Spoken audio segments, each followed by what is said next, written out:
Hello friends,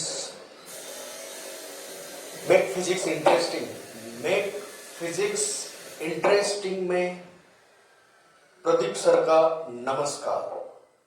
आज हम आगे बढ़ेंगे।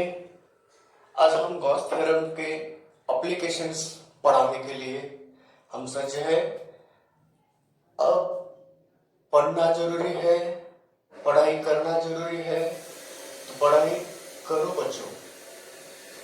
तो चलिए, हम इलेक्ट्रिक फ्लक्स के बारे में जानकारी लिया है, गॉस थ्योरम को हमने स्टडी किया है। अब एप्लीकेशन में पहला एप्लीकेशन है कि चार्ज्ड स्फीयर ने कोई भी मटेरियल का चार्ज क्यों ना हो, वह मेटेलिक हो या नॉन मेटेलिक हो, तो चार्ज्ड कंडक्टिंग स्फीयर ने, नॉन कंडक्टिंग स्फीयर ने बनाए हुए फील्ड के बारे में हम जानकारी लेने जा रहे हैं। तो हम हेडिंग लिखते हैं, पहला एप्लीकेशन बोलते हैं उसको इलेक्ट्रिक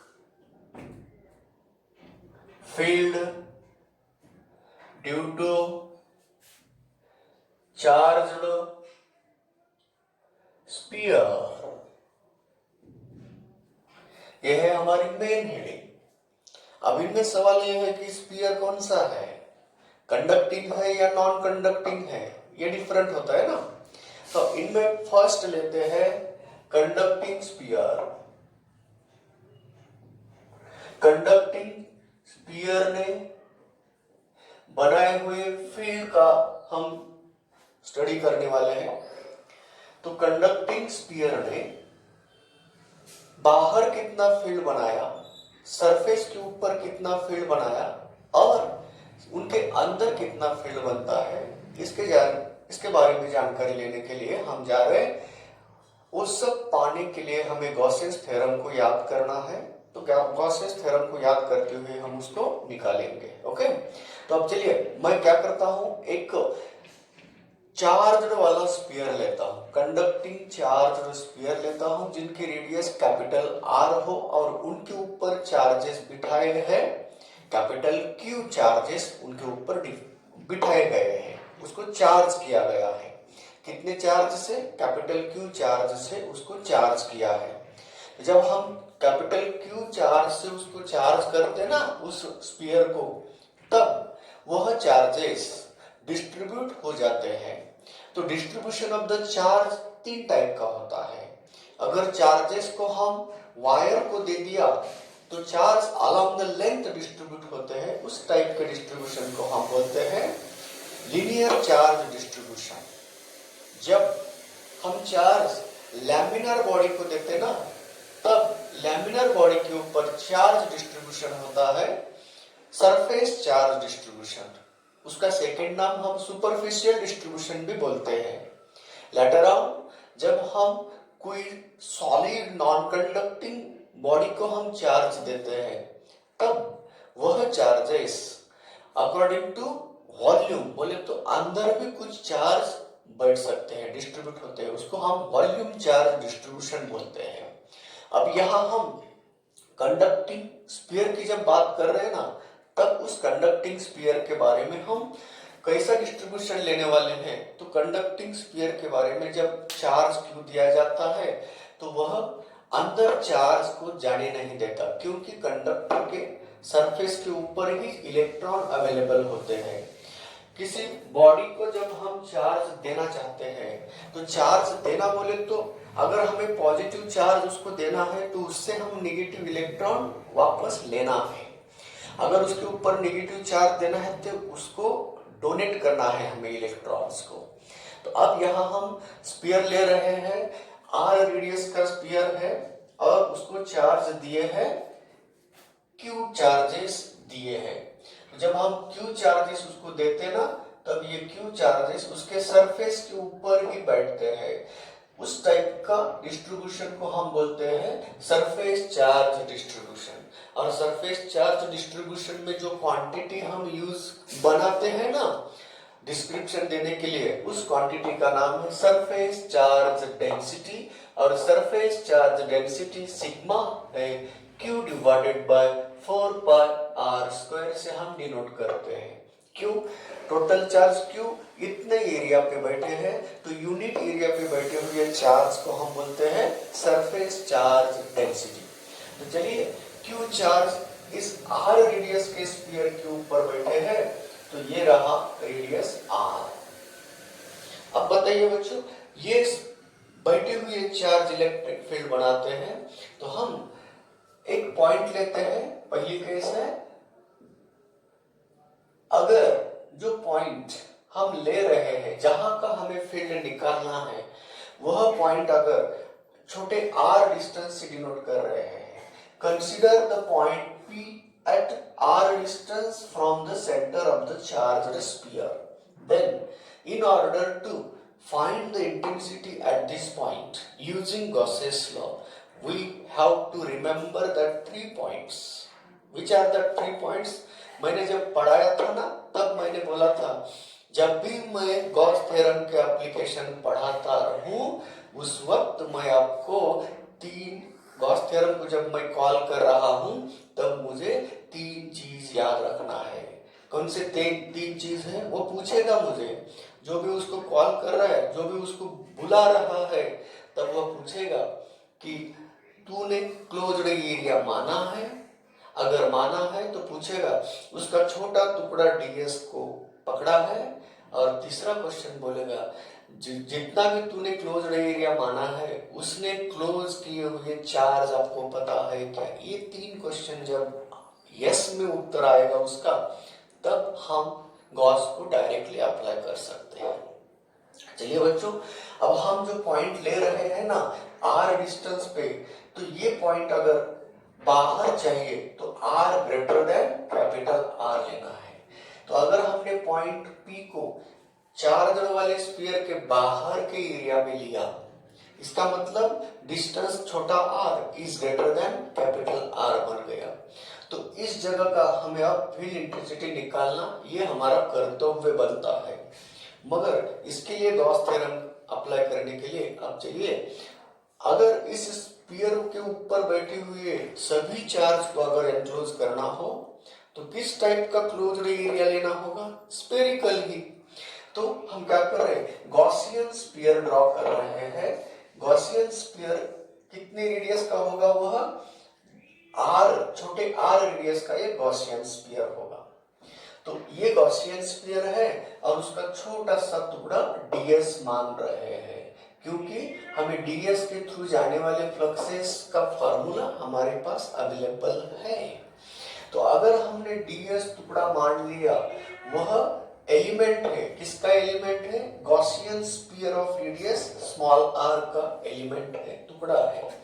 तो हमें याद करना होगा वो माइकल फैराडे का फार्मूला, कि अगर एरिया ds को हम इंटेंसिटी E के जगह पे मान लिया, तो इसके थ्रू जाने वाले फ्लक्सेस का फार्मूला है। तो हम यहाँ बोलेंगे, हमें पता है, वी हैव क्या? Fluxes through area ds equal to E into ds cos of theta.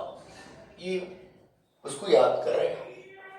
चलिए, अब बताइए, यहाँ थीटा जो है ना, एरिया वेक्टर ने इंटेंसिटी के साथ बनाया हुआ एंगल है।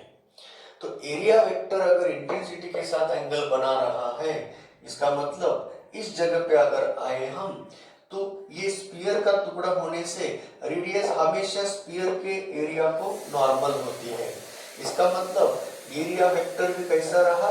इंटेंसिटी के डायरेक्शन में ही बना रहा। तो थीटा कितना आया? तो एरिया वेक्टर ds बार और इंटेंसिटी के बीच का एंगल बना 0। तो cos 0 की वैल्यू बनेगी 1।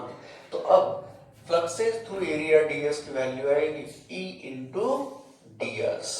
ओके, तो यहाँ इंटेंसिटी E मान रहे हैं, जिसका हम एक्सप्रेशन निकालने वाले हैं। चलिए बच्चों, अब ये फ्लक्सेस रहे एरिया ds के।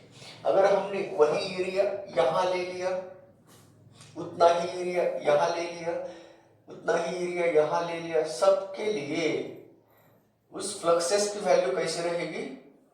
सरीखे रहेगी। क्यों? सभी का डिस्टेंस उतना ही है, r रेडियस है, ds लिया, तो अब इसके थ्रू, सभी के थ्रू जाने वाले फ्लक्सेस सेम रहेंगे। अगर हमें इस गॉसियन एरिया के थ्रू जाने वाले फ्लक्सेस निकालना है तो हमें उसका क्या लेना होगा, इंटीग्रेशन। तो fluxes through Gaussian sphere equal to उसका इंटीग्रेशन। चलिए बच्चों, इंटीग्रेशन लेते वक्त एक काम और करते हैं। कैसा काम? हर जगह पे जब हम इंटेंसिटी निकालने के लिए जा रहे हैं तो हर जगह पे इंटेंसिटी का मैग्नीट्यूड सेम रहेगा, डायरेक्शन सिर्फ बाहर की तरफ रहेगी। तो अब इंटेंसिटी का मैग्नीट्यूड सेम है, इसीलिए इंटेंसिटी को हम इंटीग्रेशन साइंस के बाहर लेते हैं। तो अब बताइए, ds ds ds ds ds ये सब का इंटीग्रेशन बोले तो पूरे स्फीयर का एरिया मिल जाएगा। ये सरफेस का इंटीग्रेशन है, सरफेस एरिया का, तो पूरा इंटीग्रेशन मिलने के बाद इंटेंसिटी E इंटू 4πr² आ गया। यहाँ हम इक्वेशन 2 बोलेंगे, this is the number of fluxes passing normally through Gaussian area, closed area. यहाँ तक हम आ गए। अभी तक हमने गॉस थ्योरम को कोई याद नहीं किया है। अब यहाँ तक हमारे पैर चल रहे थे, यहाँ तक आकर हम रुक गए। अब इसके सामने हमें कोई रास्ता नहीं दिख रहा है। जब कोई रास्ता नहीं दिखता है, जब हमारे सामने डर लगता है, तब हम याद करते हैं भगवान को, अरे गॉड, ए बाप, ए माँ, ऐसे करते हैं। तब हमें अब यहाँ किसकी जरूरत पड़ी हमें, तो हम आगे कुछ कर नहीं सकते, उसके बाद सिंप्लीफिकेशन फर्दर नहीं है, तब हम गॉस को याद करना होगा। तो अकॉर्डिंग टू गॉसेस थ्योरम अगर बोलते हैं तो चलिए गॉस के लिए हम रेडी है क्या? गॉस पूछेगा तूने क्लोज्ड एरिया माना का, तो माना क्या? नहीं, ये मान लिया हमने क्लोज्ड एरिया। उसका छोटा टुकड़ा ds माना क्या? फिर उसका आंसर यस आ गया, हमने ds एरिया मान लिया। तीसरा क्वेश्चन वो पूछेगा कि इस गॉसियन स्फीयर ने कितने चार्ज को एनक्लोज किया है, वह आपको पता है क्या? तो हमें पता है अभी फिलहाल। क्यों? ये पूरे गॉसियन एरिया ने कितने पूरे के पूरे चार्ज को एनक्लोज किया है, और हमने कितने चार्ज उसके ऊपर दिए हैं? Q। तो हम बोल सकते हैं कि गॉसियन स्फीयर ने एनक्लोज किए हुए चार्ज Q है। तो अब हम गॉस थ्योरम का एप्लीकेशन ले सकते हैं। तो अकॉर्डिंग टू गॉसेस थ्योरम,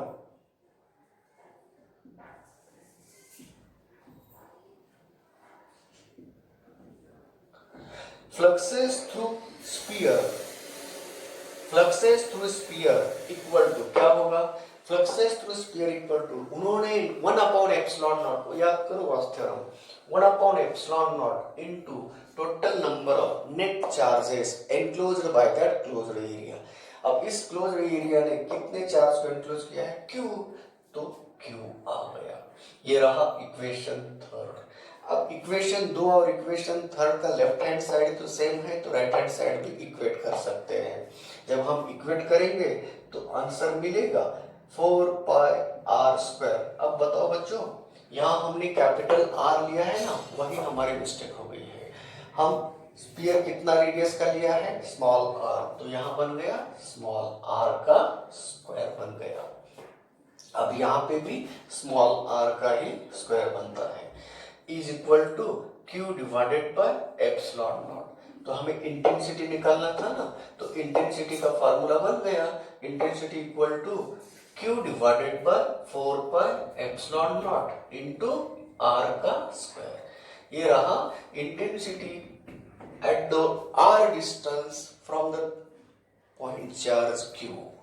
तो ये पॉइंट चार्ज बोलने क्यों बोल रहे पॉइंट चार्ज? क्योंकि ये स्फेरिकल चार्ज सरफेस पे है, मगर उस सभी का कंसंट्रेशन कहाँ होता है?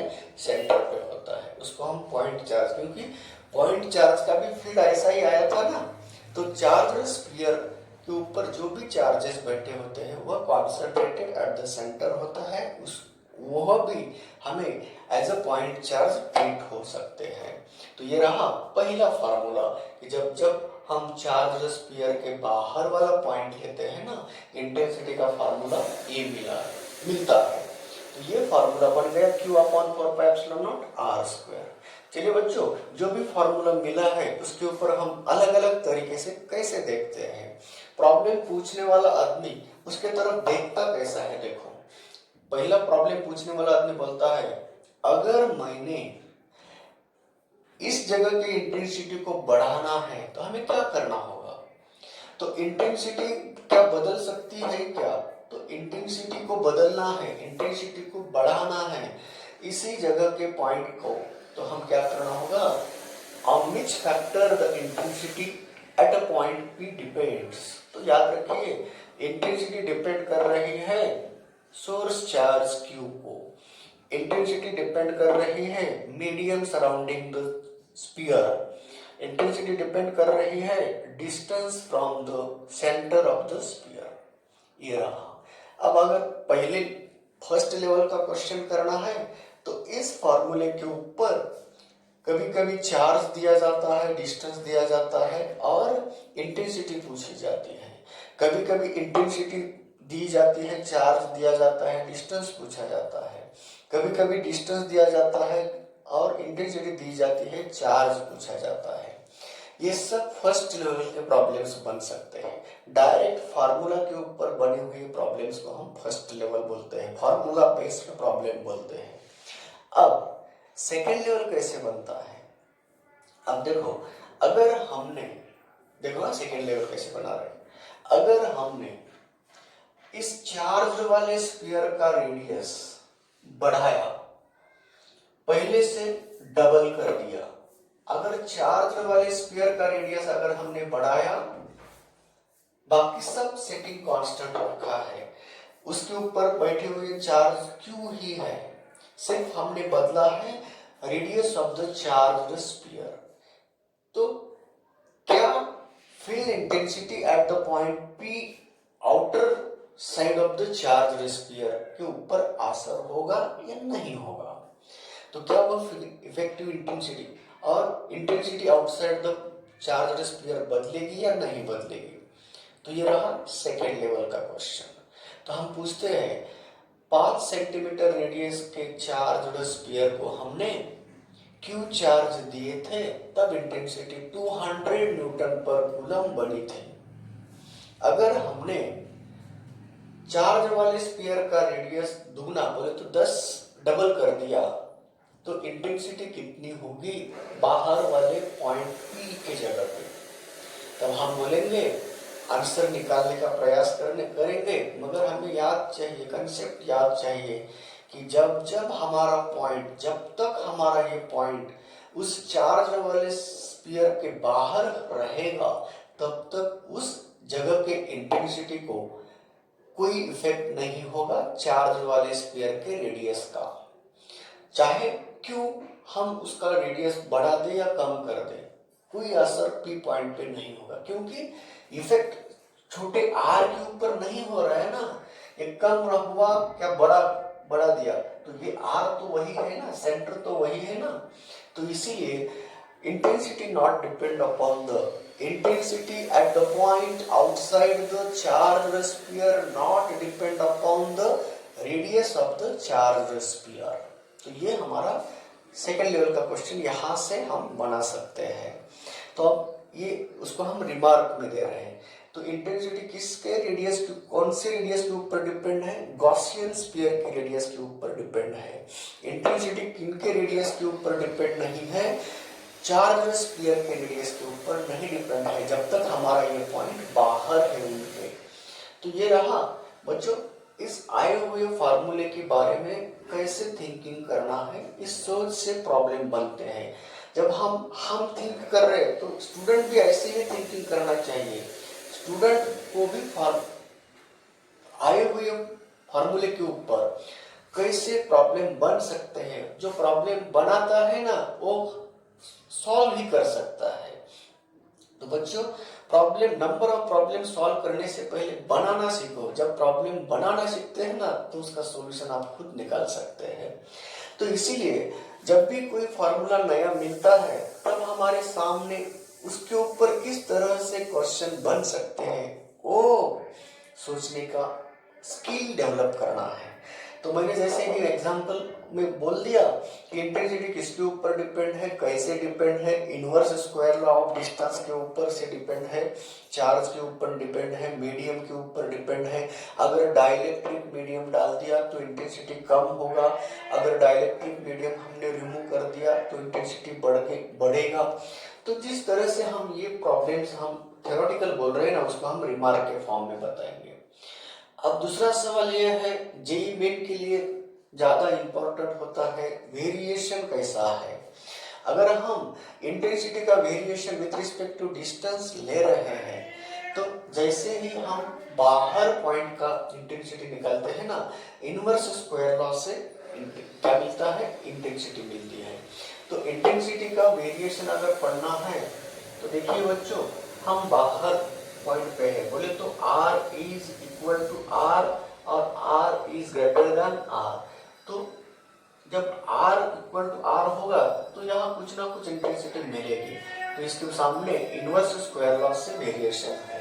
तो इससे पहले क्या होता है वो हम अभी पढ़ाने वाले हैं। तो पहले हमने, अगर वह पॉइंट बाहर है, चार्ज स्फीयर के बाहर है, तब R बड़ा होता है कैपिटल R से, तब इंटेंसिटी का फार्मूला हमने पाया है। अब जरूरत है कि अगर हमारा P point on the surface of the charge sphere हो तो इंटेंसिटी कैसे बढ़ेगी। तो जब हम पॉइंट P को ऑन द सरफेस लेंगे तो खुद वह स्फीयर गॉसियन बन जाएगा। तो जो चार्ज स्फीयर है वह गॉसियन बन जाएगा। जब चार्ज स्फीयर गॉसियन बनता है तब चार्ज स्फीयर जब गॉसियन बनता है तब हमें स्मॉल r की जगह पे कैपिटल R लेना है। तब फॉर्मूला बनेगा इंटेंसिटी E इक्वल टू, क्या बन रहा है, ऑन द सरफेस के लिए ये सेकेंड केस यहां लगाता हूं। अगर R इक्वल टू R है, इसका मतलब ये रहा आउटसाइड द स्फीयर की केस है। अब यह ऑन द सरफेस का केस है, ऑन द सरफेस। तो सिर्फ R की जगह पे कैपिटल R को दे दो तो इंटेंसिटी ऑन द सरफेस का फार्मूला बन गया। हम इसको ES बोलेंगे, S फॉर सरफेस। तो Q divided by 4 pi epsilon not into R square, capital R square बन गया। अब बच्चों हम इससे एक चीज बता सकते हैं, क्या सरफेस का intensity radius of the charge sphere के ऊपर डिपेंड है या नहीं। तो जैसे हमने बाहर वाले पॉइंट पे, अगर वह पॉइंट हमेशा के लिए चार्ज स्फीयर के बाहर है तो intensity not depend upon the surface of the charge sphere बोलते हैं, radius of the charge sphere बोलते हैं।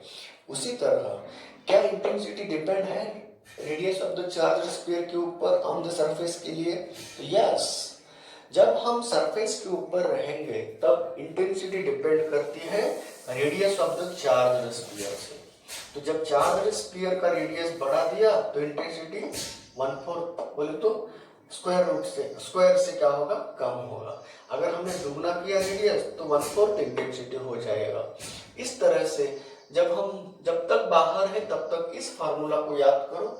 जब हम सरफेस के ऊपर आए तब ये रहा intensity, electric intensity on the surface of a charge sphere रहा।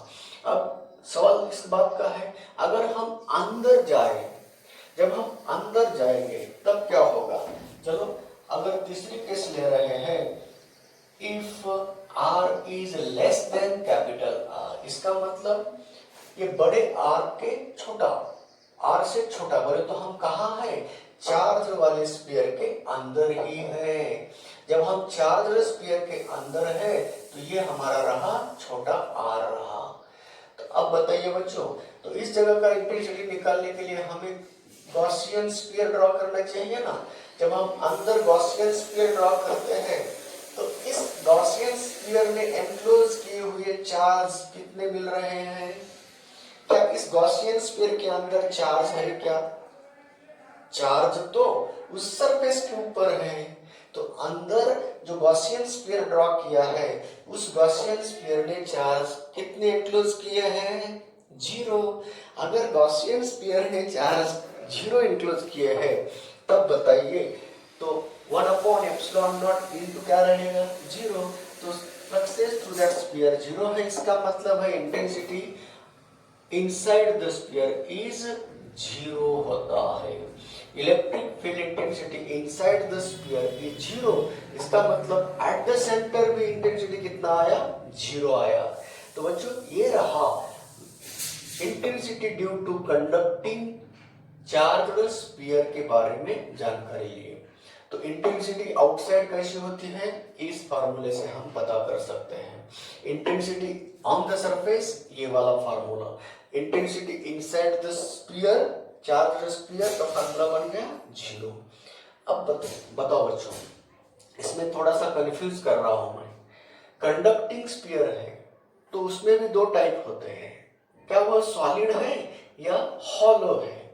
अगर वह सॉलिड रहा या हॉलो रहा, कंडक्टिंग जब तक है ना तब तक चार्ज हमेशा उसके सरफेस के ऊपर ही बैठेंगे, चाहे वह सॉलिड क्यों ना हो या हॉलो क्यों ना हो।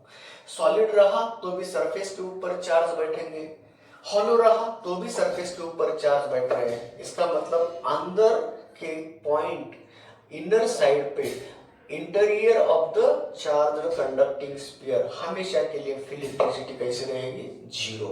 तो बताइए मैक्सिमम फील्ड इंटेंसिटी कहाँ मिल रही है। चलिए बच्चों, कैपिटल आर बड़ा है या छोटा आर बड़ा है, तो छोटा आर बड़ा है इसके लिए, बाहर वाले पॉइंट के लिए। तो आर से कैपिटल आर छोटा है, इसका मतलब intensity on the surface is greater then the intensity outside the sphere and intensity inside the sphere is 0। ये रहा इंटेंसिटी के 3 अलग अलग पोजीशन और अलग अलग फार्मूले। यही 3 फार्मूले मिलते हैं conducting charge sphere, hollow sphere रहो या सॉलिड स्फीयर रहो। सॉलिड और हॉलो स्फीयर के लिए यही फार्मूला यूज करना है। अब सवाल इस बात का है कि कैसा वेरिएशन रहेगा। जब हम सेंटर से शुरुआत करते हैं, बाहर के तरफ जाते इंफिनिटी की तरफ जाएंगे, तब इंटेंसिटी कैसा बदलता है। How does the intensity varies according to the distance from the centre of the charge sphere. तो उसका ग्राफिकल वेरिएशन ड्रॉ करने से पहले ये शॉर्टली क्विकली उसको उतार लो। अब हम ग्राफिकल वेरिएशन के बारे में जानकारी लेंगे। तो graphical variation of intensity with respect to distance हम ड्रॉ करने जा रहे हैं। ग्राफिकल वेरिएशन ये फंक्शन का वेरिएशन होता है, इसलिए जेईई मेन में उसका बहुत ही इंपॉर्टेंट होता है। फंक्शन ये मैथमेटिकल टर्म है, आर ये वेरिएबल है और इंटेंसिटी उसका फंक्शन है। तो किस टाइप का फंक्शन बदलेगा वेरिएबल आर के साथ। तो चलिए बच्चों, हम ग्राफ प्लॉट करना चाहते हैं। ये रहा intensity on the Y axis लेते हैं, इंटेंसिटी ई, ओके। अब डिस्टेंस फ्रॉम सेंटर पकड़ रहे हैं हम, ये एक्स एक्सिस है, यहाँ हम आर ले रहे हैं। तो चलिए r इक्वल टू 0 जब रहता है, हम कहाँ है eight the centre. Eight the centre intensity कितनी है 0 है। तो कहाँ तक हम इंटेंसिटी 0 मिलेगी, जब तक हम सरफेस के ऊपर है ना, जब तक सरफेस के ऊपर जाएंगे तब तक इंटेंसिटी 0 मिल रही है। जैसे ही हम सरफेस के ऊपर आए तो इंटेंसिटी हमें मैक्सिमम मिल गई। कितनी मिल गई मैक्सिमम बोले तो इसकी वैल्यू कितनी रहेगी, कितनी ये, तो Q divided by 4πε0 r square. इसको हम KQ भी बोल सकते हैं। K की कूलम कांस्टेंट है ना, 1/4πε0 K कूलम कांस्टेंट है।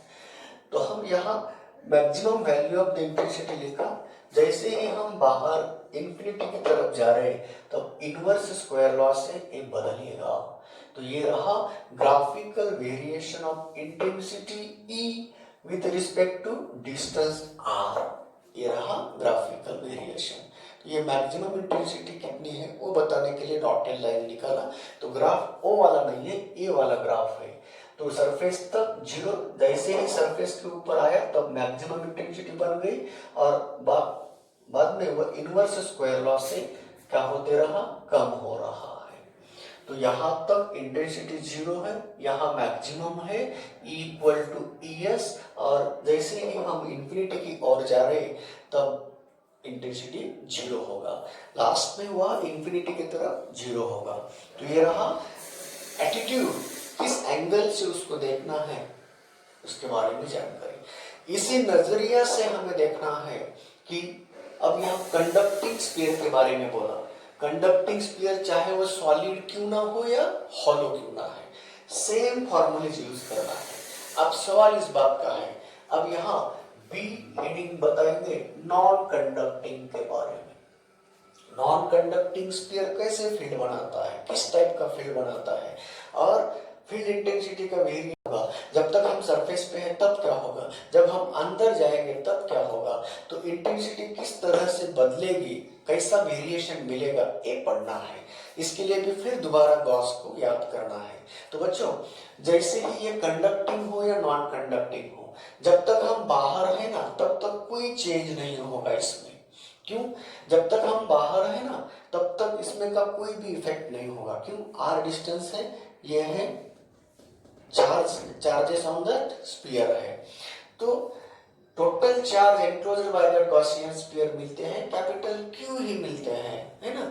तो इसीलिए हम क्विकली उस लास्ट पॉइंट पे जा रहे हैं। तो हम नॉन कंडक्टिंग स्फीयर रहा, नॉन कंडक्टिंग स्फीयर चार्जेस क्यों दिया है, तब जब तक हम बाहर वाले पॉइंट पे हैं तब तक यही फॉर्मूला यूज करेंगे। और सरफेस पे है, सरफेस के ऊपर अगर पॉइंट लिया और उसका गॉसियन स्फीयर ड्रॉ कर दिया तो गॉसियन खुद क्या बन गया, चार्ज वाला स्फीयर बन गया। तो यही फॉर्मूला रहेगा। इसका मतलब इसके आगे जो ग्राफ है ना वह सेम रहेगा। इंटेंसिटी ऑन द सरफेस का फार्मूला वही आएगा। Intensity outside the charge non conducting sphere के बाहर का फार्मूला यही है और वही ग्राफ आएगा। अब सवाल इस बात का है कि जब हम अंदर गए थे तब नॉन कंडक्टिंग स्फीयर में हमें अलग एक्सपीरियंस आएगा। कंडक्टिंग स्फीयर में क्या एक्सपीरियंस आया था, हमने प्रयास किया था कि गॉसियन स्फीयर ड्रॉ किया था, तब उस गॉसियन स्फीयर के अंदर कोई चार्ज नहीं मिले थे। उस तरह अब हम यहाँ नॉन कंडक्टिंग स्फीयर की बात करेंगे। नॉन कंडक्टिंग स्फीयर यह इंसुलेटिंग स्फीयर होता है। जब इंसुलेटिंग स्फीयर के बारे में जानकारी लेते हैं तब उसके अंदर चार्ज वॉल्यूम चार्ज डिस्ट्रीब्यूशन के जैसे होते हैं। तो सिर्फ हम अंदर क्या होता है उसके बारे में जानकारी लेंगे। सरफेस का वही फार्मूला मिलेगा, बाहर वाले पॉइंट का वही फार्मूला मिलेगा, उसमें कोई चेंजेस नहीं होते हैं। क्यों? उसका रीजन बता रहा हूं, फिर से दोबारा बताता हूं। जब हम बाहर वाले पॉइंट को गॉसियन स्फीयर ड्रॉ करते हैं तो टोटल चार्ज क्यू ही मिलते हैं। जब हम सरफेस वाले स्फीयर सरफेस के ऊपर गॉसियन स्फीयर ड्रॉ करते हैं तो उन्होंने इंक्लोज किए हुए चार्ज क्यू ही मिलते हैं। मगर हम जब अंदर जाएंगे अब हमें अलग एक्सपीरियंस मिलने वाला है। तो जो अलग डिफरेंट दे रहा है उसके बारे में हम सोचेंगे, जो सिमिलर मिल रहा है उसको दोबारा क्यों लेंगे यहाँ पे। तो इसीलिए हम अब अंदर जा रहे हैं। तो देखो बच्चों, ये क्यू चार्जेस हमें अब पूरे के पूरे सरफेस पे नहीं मिलेंगे। कुछ चार्जेस अंदर according to volume charge distribution हुआ है। तो चलिए, ये दिए हुए क्यू चार्जेस है मगर वह कैसे बैठे हैं, वॉल्यूम के अनुसार डिस्ट्रीब्यूट हुए हैं। अब बताइए कितने रेडियस का ये स्फीयर लिया था आपने, कैपिटल आर रेडियस का स्फीयर लिया था। तो टोटल चार्ज कितने दिए थे, क्यू दिए थे। तो वह क्यू चार्जेस ये नॉन कंडक्टिंग स्फीयर के बारे में बता रहे हैं। तो अब ये हम रिमूव कर सकते ना। तो ये अब देखो, जब हम अंदर पॉइंट लेते हैं तो पूरा रेडियस कितना है, आर है। तो अब बताइए बच्चों उसका वॉल्यूम कितना है, तो 4/3 पाई आर क्यूब वॉल्यूम में हमने दिया हुआ चार्ज, ना कि सिर्फ सरफेस के ऊपर है, सरफेस के ऊपर भी है और अंदर भी है। तो अब पूरे वॉल्यूम इतना है, इतने वॉल्यूम में क्यू चार्ज दिए हैं। तो अब बताइए बच्चों, हम जब अंदर वाला पॉइंट लेते हैं ना, ये अंदर का पॉइंट भी है ना, ये गॉसियन स्फीयर है ना, तो इस गॉसियन स्फीयर ने कितने चार्ज को एनक्लोज किया है, तो उसका रेडियस कितना माना हमने, आर माना। तो उसकी वॉल्यूम कितने आएंगे, 4/3 पाई आर क्यू भी आएगी। तो ये बड़े चार्ज वाले स्फीयर का वॉल्यूम है और हम गॉसियन स्फीयर का वॉल्यूम पकड़ेंगे। तो गॉसियन स्फीयर का वॉल्यूम कितना आएगा 4/3 पाई आर क्यू। तो ये वॉल्यूम में, पूरे वॉल्यूम में क्यू चार्ज बैठे हुए हैं, तो गॉसियन स्फीयर के वॉल्यूम में कितने चार्ज बैठेंगे तो निकाल सकते हैं। Charge enclosed by that Gaussian sphere का फॉर्मूला निकाल सकते हैं। तो क्यू डैश मान रहे हैं हम, तो Q into 4/3 pi R cube आया और नीचे 4/3 पाई कैपिटल आर क्यूब। ये 4/3 पाई गेट कैंसल। तो क्यू डैश की वैल्यू आ गई Q R cube divided by R cube. तो अब ये इतने चार्जेस उन्होंने इंक्लोज किया है। तो अब हम गॉस थ्योरम को कॉल कर सकते हैं। तो गॉस थ्योरम से हम क्या बोलेंगे, कितने फ्लक्सेस, देखो ना कितने फ्लक्सेस पास हो रहे हैं। तो अब यहाँ का एरिया ds मान लिया, तो पहला फार्मूला इतना आया, fluxes through this Gaussian sphere, ये पहला फार्मूला ऐसे मिलेगा फैराडे से, क्या मिलेगा E into 4 pi into R square. E into integration of ds बोले तो इसका एरिया होता है ना 4 पाई आर स्क्वायर। ये रहेगा according to Faraday's law of fluxes. तो अब गॉस थ्योरम को याद करना है, तो गॉस थ्योरम से क्या होगा, fluxes through that sphere equal to 1/ε0, कितने चार्ज को इंक्लोज किया है क्यू डैश। तो क्यू डैश की वैल्यू रख दो, कितना आया Q into R Q divided by ε0 into R, बड़ा आर क्यू। तो ये सेकेंड है, ये थर्ड है। चलो अब बताइए, इसका लेफ्ट हैंड साइड और इसका लेफ्ट हैंड साइड, ये गॉस थ्योरम के अकॉर्डिंग है, ये फैराडे के अकॉर्डिंग है। तो चलिए अब इन दोनों को इक्वेट कर लो, तो क्या होगा, तो इक्वेट करने के बाद हमें एक रिलेशन मिल रहा है, तो उस रिलेशन को यहाँ लिखते हैं। चलिए क्या हो रहा है, E into 4 pi R square equal to, हाँ Q R Q divided by ε0 into R Q. तो हमें इंटेंसिटी चाहिए, तो इंटेंसिटी E का फॉर्मूला बन गया Q upon 4 pi ε0 R cube into R, क्योंकि यहाँ आर स्क्वायर एक आर बन जाता है। ये फॉर्मूला हमें कुछ न कुछ अलग बता रहा है। तो जैसे जैसे आर बढ़ेगा वैसे इंटेंसिटी का रिलेशन कैसा आया, तो ये रहा कांस्टेंट टर्म, ये रहा कांस्टेंट टर्म बोले तो mathematical relation y equal to क्या आया mx, y equal to mx बोले तो it is the equation of straight line passing through origin having slope positive m। तो जिस तरह से यहाँ लीनियर इक्वेशन आ गया, तो इंटेंसिटी का और डिस्टेंस का, जब तक सरफेस पे जाएंगे तब तक इंटेंसिटी और डिस्टेंस का रिलेशन क्या लिनियर है। तो अब इंटेंसिटी एट द सेंटर बोलेंगे, जब हम सेंटर पे हैं तो स्मॉल r कितना हो गया, 0 हो गया। तो इंटेंसिटी एट द सेंटर हमेशा के लिए कितना आया, intensity at the centre r equal to 0 बढ़ने से इंटेंसिटी कितना होता है 0। तो जब सेंटर पे है तब इंटेंसिटी 0 होगा। जैसे ही हम सरफेस की तरफ जा रहे हैं, फॉरवर्ड हो रहे हैं, तब इंटेंसिटी लीनियरली बढ़ रहा है। ये रहा इंटेंसिटी का डायरेक्ट रिलेशन है डिस्टेंस के अनुसार। तो सरफेस तक इंटेंसिटी बढ़ रही है, हमें सरफेस के ऊपर ही मैक्सिमम इंटेंसिटी मिलेगी। सरफेस के अंदर गए नॉन कंडक्टिंग स्फीयर के लिए तो इंटेंसिटी लीनियरली डिक्रीज हो रही है और सेंटर पे 0 हो रही है। जब सरफेस के बाहर गए ना, तो वही इनवर्स स्क्वायर लॉ से इंटेंसिटी बदलेगी। तो ये ग्राफ आया है इंटेंसिटी ड्यू टू चार्ज और नॉन कंडक्टिंग स्फीयर है। तो चार्ज वाला नॉन कंडक्टिंग स्फीयर का इलेक्ट्रिक फील्ड यानी कि हमारे gravitational field due to earth के जैसा है। ये graph gravitational field intensity g, small g को इस तरह से ही आता है, सरफेस तक लीनियर बढ़ेगी, बाद में इनवर्स स्क्वायर लॉ से। तो this law is similar to the law of gravitation, means this graph is similar to the gravitational intensity due to the earth है। तो जैसे हम इस चार्ज वाले नॉन कंडक्टिंग स्फीयर को अर्थ के जैसा सपोज कर सकते हैं। तो बच्चों ये रहा पहला एप्लीकेशन गॉस थ्योरम का। इस एप्लीकेशन में हमने क्या सीखा है? इस एप्लीकेशन में हमने तो कैसे बनाता है चार्ज वाला स्फीयर इलेक्ट्रिक फील्ड। तो चार्ज वाला स्फीयर बनाएंगे इलेक्ट्रिक फील्ड कैसे? तो वह नॉन कंडक्टिंग रहा तो अलग फील्ड बनाएगा, और कंडक्टिंग रहा तो अलग फील्ड बनाएगा। मगर कंडक्टिंग में सॉलिड रहा या हॉलो रहा तो इंटेंसिटी कैसे बनाएगा?